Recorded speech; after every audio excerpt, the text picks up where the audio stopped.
Hello dear winner, this is Olga, your executive coach. Today I go on speaking on the topic of motivation, and as I mentioned in my previous video, I'm going to make connection between the pyramid of human necessities presented by Abraham Maslow with levels or the types of motivation, which can be either external or internal. Basically, a well-organized working process and healthy working environment can satisfy almost all the levels of human needs.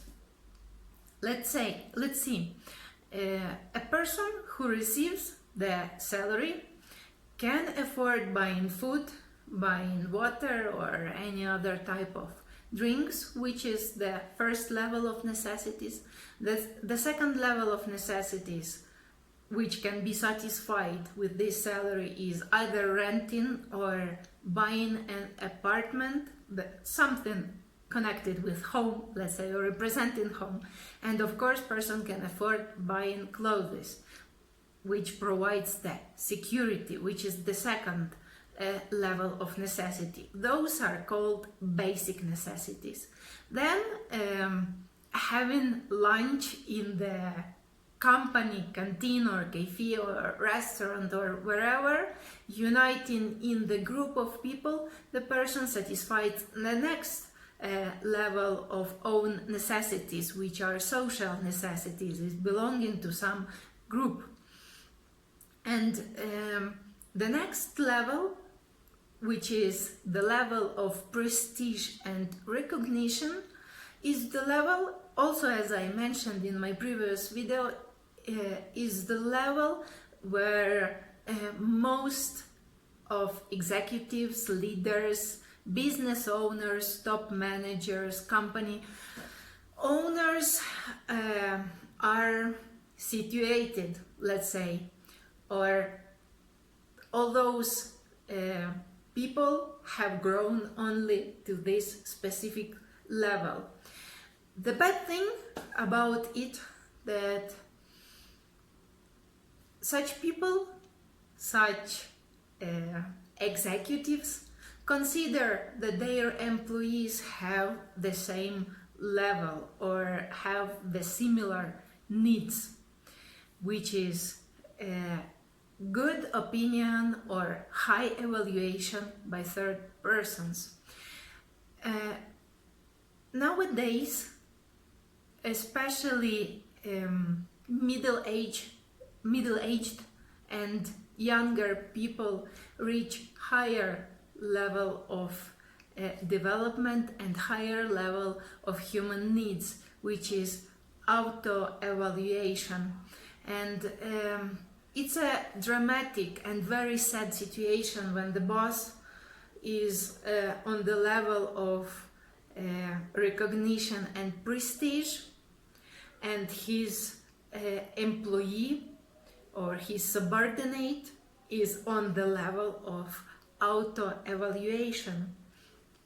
So the employee's subordinate is trying to develop himself and create this good image in his own eyes, independent from the opinions of other people, while the boss is still chasing expensive cars, expensive clothes, brands of different types, and just to feel and see himself good in the eyes of other people. What does this situation bring? Let's see a bit deeper. The boss, who is limited by the thirst to be recognized by other people, is usually the one who acts in an arrogant way, is usually the one who likes to demonstrate his power or, let's say, feed the ego by means of humiliating other people. How the interaction in between him and his subordinates goes.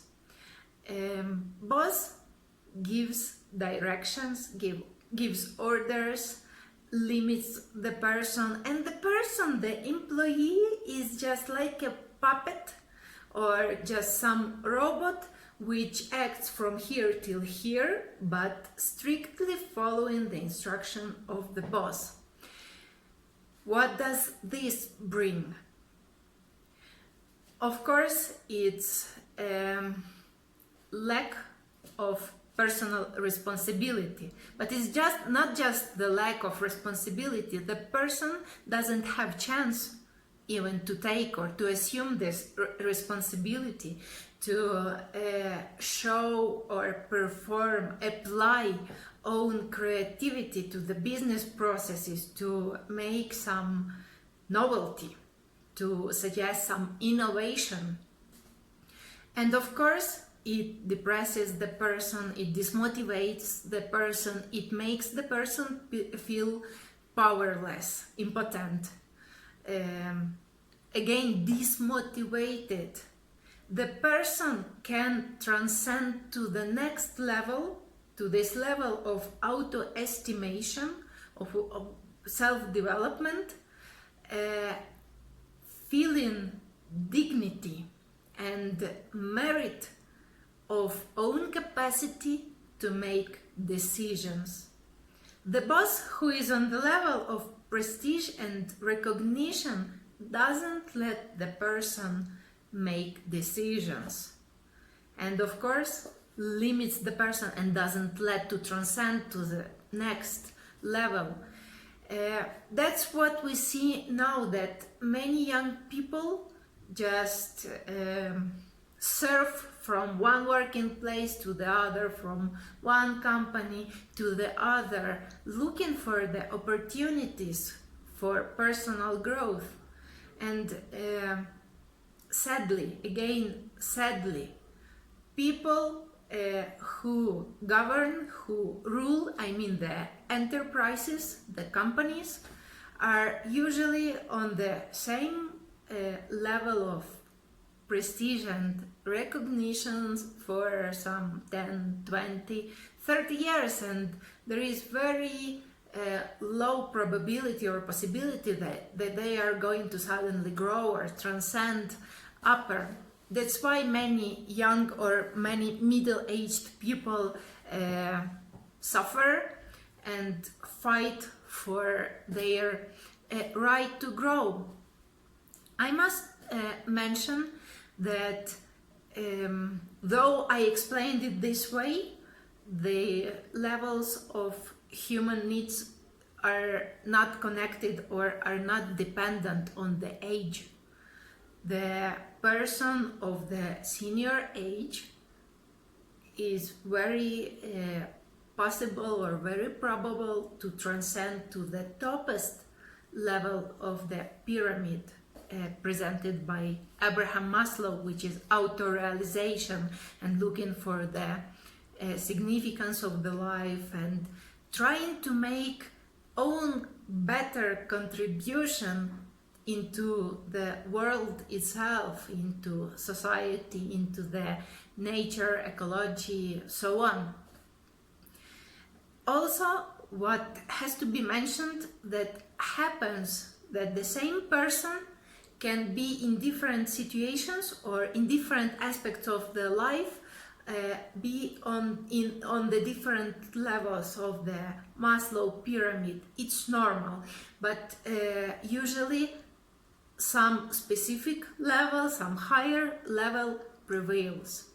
And also the important thing which needs to be mentioned, that in the situations of crisis, usually majority of people go down to the basic levels of necessities without paying that much attention to the higher levels of development. My dear winner, thank you very much for watching this video and for following me. Please feel free to comment it and to ask me any questions you would like to.